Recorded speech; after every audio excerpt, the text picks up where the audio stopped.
বগুড়ায় রাস্তায় স্কুটি নিয়ে দাপিয়ে বেড়ান কলেজ শিক্ষার্থী তুবা। সবার কাছে এটা ইউনিক লাগছে আর এটা সবার একটা আকর্ষণের গাড়ি।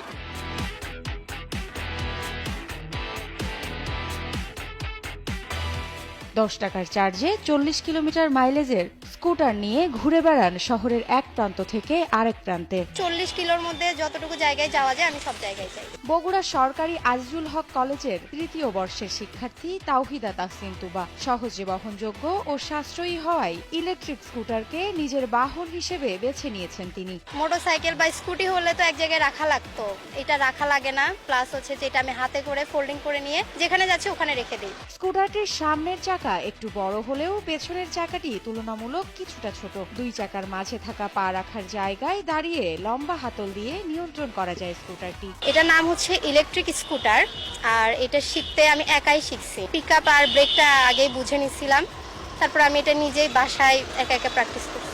ইলেকট্রিক স্কুটারটি একবার চার্জ দিলেই চলবে 40 কিলোমিটার। চার্জ দিতে খরচ হবে মাত্র 10 টাকা বলে জানান তুবা।